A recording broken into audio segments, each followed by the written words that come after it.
Let's bring in Charles Barkley, the NBA on TNT analyst. Hey, bro. Hey, did you guys ever have a bounty in the NBA? One time. And? Yeah. What? Wait, was the bounty on one of the player? Yeah. Yeah. Who? I can't tell you that, Dan. I'm going to have to incriminate myself. Oh, Dan, I got to tell you something. I'm watching TV, and I think I just saw something I'd never see. What? Maury Povich actually had a white guy who didn't know if he was the daddy or not. I mean, he normally had those idiotic black folks on there, and I don't watch it. I just pass through it. But he had a white guy that didn't know who the daddy was. Okay. All right, let's go back to the bounty. Well, so we were getting beat by 30 points back. It's my Philadelphia days. And I'm a firm believer if a guy shoots a three, that you knock his ass as far in the stands as you possibly can. And we were getting beat by 30 or 40, I can't remember. And this guy was shooting threes and running up and down the court. And I said, hey, we got to hurt that guy right there. So What team? What team? I don't know. Well, you'll know who it was if I told you, Dan. But people going to clearly overreact to the bounty thing. I think you see, first of all, you have to be a punk. You have to be a punk to snitch that out. Okay, that's like giving a reporter an anonymous quote. That makes you a punk if you do anonymous. But also, you don't bring that out X amount of years later. I mean, you don't compete in it if you don't want to be in it. But I saw that I've seen at least 3 or 4 well-known NFL players since all teams have bounties. So I'm glad they came to Greg Williams' defense because I'm pretty sure all teams do have that. But what was the bounty that was going to be handed out if somebody put somebody who was shooting all these threes on his butt? I think it was $5,000. That's better than what the Saints are paying. I know. We get paid better in the NBA. But it's one thing if you go out and play hard. It's another thing if you're going out and you play differently. And I think that's what a bounty does. First of all, I don't believe that's true. In the heat of an NFL game, when guys are trying to make tackles, you're always trying to hit the guy as hard as possible. Don't tell me in the heat of an NFL game, that stuff happens in the locker room earlier in the week. You can't tell me in the heat of an NFL game, a guy says, let me hit this guy harder to knock him out the game. Guys are not thinking that. You have so many other responsibilities. So that's silly for people to think. First of all, I think you always want to knock the best players out the game. That's just normal. Yeah. If I want to get Aaron Rodgers or Tom Brady out the game, that's better for my team. Do you want to hurt them? No. But you want to hit them hard. It's an advantage for your team. Yeah, but that's the difference, though. I can hit you hard, and that's football. But those hits that Favre took in the NFC title game against the Saints, there's no way you can tell me that some of those weren't on purpose. They were going after his knees. They tried to hurt him. I think Brett Favre was just annoying people at that point. No, he wasn't annoying them yet. Oh, yeah, he was. Yes, he was. He had been annoying people for like the last 5 years of his career. So I think players resent that. Were they trying to hurt him? I don't believe that. Yeah. Did they want to hit him hard? Of course they did. Because, seriously, you got to admit, his last 5 years, he was very annoying. He's Charles Barkley, NBA on TNT, joining us, Dan Patrick Show. Expectations for the trade deadline? Well, I think the West will be won by trade because there's about 3 or 4 teams that can win it. And I think one team is going to make a very good trade and win the West. I mean, the East is over. I mean, the East is Chicago and Miami. Nobody else even in the conversation. But I think the championship is up for grabs. I think the Bulls and the Heat are the 2 best teams in the NBA. But I think there's probably 3 or 4 teams in the West that could make a trade and win the championship. I think the championship will be won in the next 10 days. I truly believe that. Okay, but who's going to make the trade? We keep hearing the Lakers are going to make a move. They're not getting Dwight Howard. So how you know that? I just don't think they – this one I don't understand, Charles. Why isn't this Laker team right now good enough to win the West? I think they are good enough to win the West. Okay, why do you blow this team up if you got Gasol and Bynum and Kobe? Those are 3. Because I don't think they can beat Miami. Okay, what trade can they make that's going to be able to legitimately make that can? Well, if they get Dwight Howard, they'll be the odds-on favorite. Okay, but what are they giving up for Dwight Howard? Orlando's not going to go, well, I don't know, give us Meta World Peace and Derek Fisher. Well, I'm just saying, if they get Dwight Howard, I would make them the favorite. If they gave up,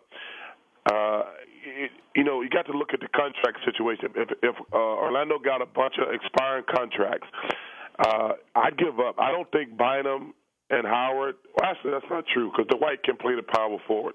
I'd give up either one of those big guys, and I would have to look at Derek Fisher's and a couple other guys' contract because what you want is Bynum is a terrific player. Gasol is a very good player also, but you got to get some expiring contracts. You got to be in a situation like the Celtics. Well, Kevin Garnett and Ray Allen are coming off the book. They're going to have a lot of cap space in Boston after this year. So you want a situation like that. Okay, but Rondo's not somebody I want to trade. I keep saying you build around Rondo. I think they'll trade Ray Allen. He would be a guy I think would be great for the Clippers if you can scoop him up. Yeah, but what are the Clippers going to give up? Because Ray Allen's contract is up at the end of this year. Okay, then you don't have to give up that much. Well, they're not going to give him away for free. Well, you could get draft picks. You're going to get something to help you rebuild or somebody younger in return. I think Ray's a big difference maker if you get him for the playoff run. But I still look at the Lakers. Get a point guard.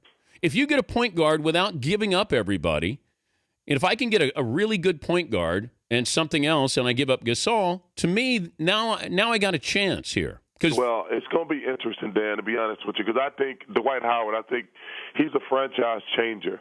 If you get Dwight Howard, you're going to be a contender for the next 10 years, especially if you put him with another very good player who can finish at the end, because Dwight's not a great free throw shooter. Do you think Orlando trades him before the trade deadline? They got to. No, they don't. Yeah, they do. No, because he said, look, I may just wait and then open this up and let everybody come in and make their pitch to me. They can't take that chance, Dan. I've said before, they need to call him in and his agent and say, hey, listen, we're not mad. We're disappointed.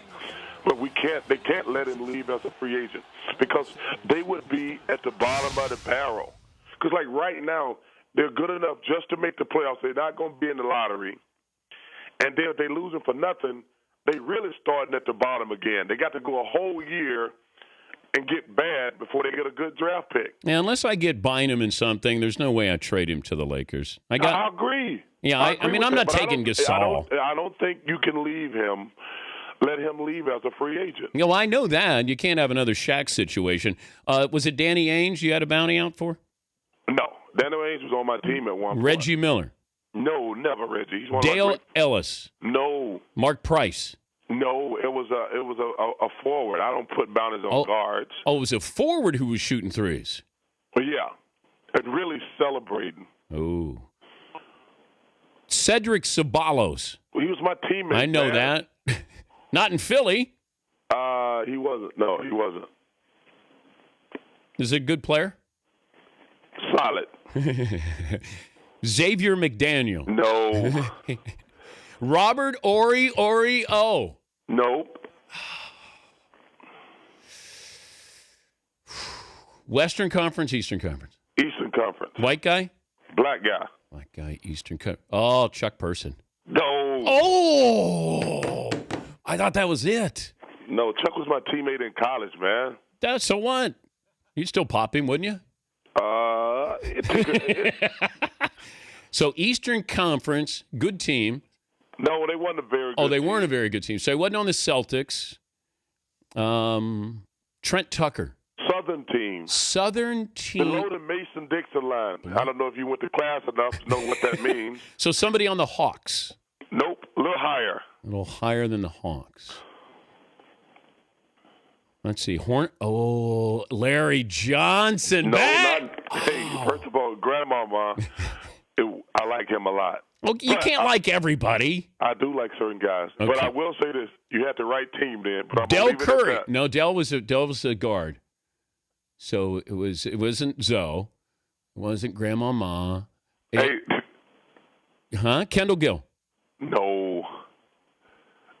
I'm not going to answer any more questions. In fact, I might incriminate myself. Paulie, get the roster there. What do you think I'm doing? Of the Hornets when Charles was with 76ers. Oh, man. I'm trying to think. You know, I can't watch you on TV this morning. Why? Wait, the nerds actually working today? What? The nerds are actually working Yes, today? yeah. McLovin's wife's pregnant, and he's. Oh, congratulations. How in the world can a woman get pregnant in 22 seconds? That's like the immaculate conception, isn't it? Well, there was a 24-second shot clock for McLovin. Well, It beats shot clock. 22 seconds. Well, that's twice as long as you.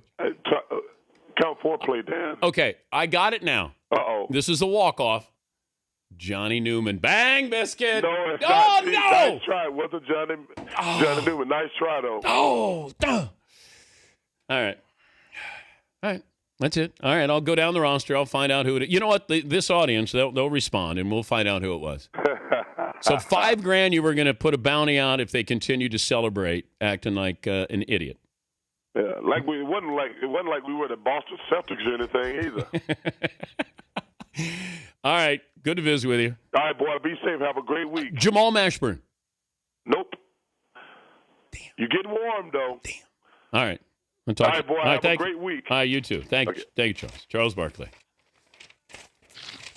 Man, I'm gonna do my college thesis on the Charlotte Hornets forwards. I'm gonna spend all morning on this.